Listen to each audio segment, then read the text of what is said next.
After years of silence, rumors, and enough waiting to level up your patience stat to maximum, Metroid Prime 4 finally lets players peek behind the curtain with a new demo. And if you were expecting pure atmospheric isolation, slow burn sci-fi mystery, and that classic Metroid creepiness where even the plants seem like they're judging you, well, you'll get some of that. But the demo also makes a couple of hard left turns that might have you tilting your head like Samus scanning something suspicious. The big question is simple. Does this first look show a game worth getting excited about? Or is it one of those, maybe wait and see situations? The opening moments of the demo stick pretty closely to the classic Metroid formula that fans have loved for 4 decades. You're dropped into Fury Green, a lush rainforest that hits all the right notes visually and sonically. The environment feels dense, full of alien life, and built with the type of art direction that makes you stop for a second and just absorb the atmosphere. The electronic soundtrack quietly pulses in the background, giving you that familiar mixture of mystery and tension. Gameplay-wise, the early demo does a lot of things you'd expect.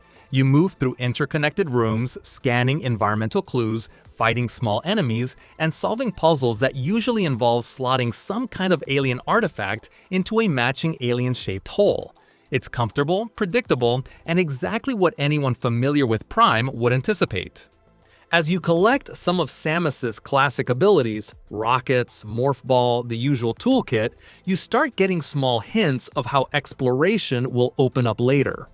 The new Lamorn psychic powers are an interesting addition. At first, they're mainly used for simple interactions, like tracing glowing patterns or spotting hidden objects. Nothing groundbreaking yet, but they show potential.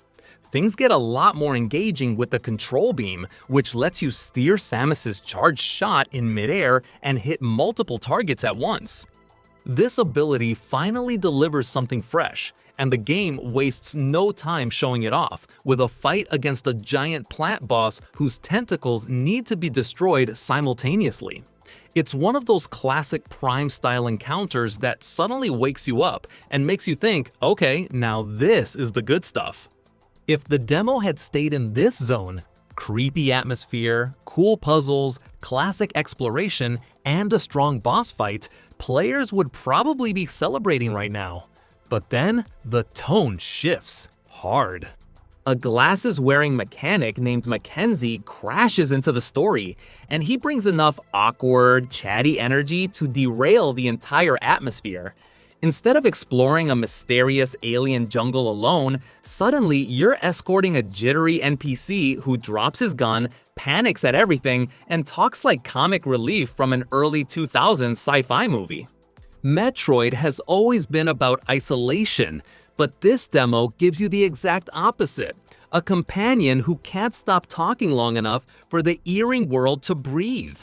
This tonal clash hits especially hard because Metroid Prime's identity is built on solitude, the silence, the tension, the sense that you're walking through environments filled with danger and ancient secrets.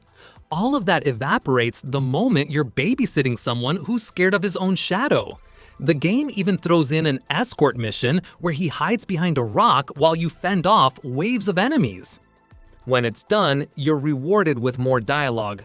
Unfortunately, the cheesy kind that snaps you right out of the carefully crafted mood. Combat in the demo leans towards a simpler side too. Lock-on aiming is still available for players who want it, and blasting enemies feels fine, but the encounter design doesn't show much innovation yet. The space pirates move simply, pop back up after you think they're dead, and create encounters that feel more like a shooting gallery than a tense survival moment. The platforming and environmental puzzles that normally define Metroid Prime weren't really front and center here, which makes it a weird choice for Nintendo's big first reveal moment. Visually though, the game performs impressively. It looks roughly on par with an early PS4-era shooter in terms of geometry, but everything is polished and clean, and the demo runs at a smooth 120 FPS. After years of Switch titles struggling to maintain stable frame rates, the fluidity here feels almost luxurious. Retro Studios is clearly squeezing every bit of power out of the new hardware. There are hints of promising features beyond the linear intro, like a hub area and even a hover bike for traveling certain zones. The biggest concerns right now come from tone, pacing, and some early design choices that feel oddly outdated for a series known for its atmospheric subtlety. Even the Joy-Con mouse-like aiming scheme needs more refinement because switching between motion and face buttons feels clumsy. The demo leaves you with a strange mixture of hope and hesitation. There's unmistakable Prime DNA in here, strong environments, creative boss design, atmospheric audio. But the interruptions, simplistic encounters, and jarring NPC sequences crack that immersion in ways longtime fans won't overlook. This slice of the game shows potential, but it also raises eyebrows. So, is Metroid Prime 4 worth being excited about based on this demo? Let's put it this way, there's definitely something good buried under the noise. The foundation feels like traditional Metroid Prime, but the demo also dips into ideas that drag the experience away from what makes the series special. The full game could absolutely pull it together, but this first slice leaves a lot of players cautiously optimistic instead of fully hyped. If you enjoyed this breakdown, hit the like button, drop a comment, and let everyone know what you think about this new direction for Metroid. Thanks for watching, and see you in the next one.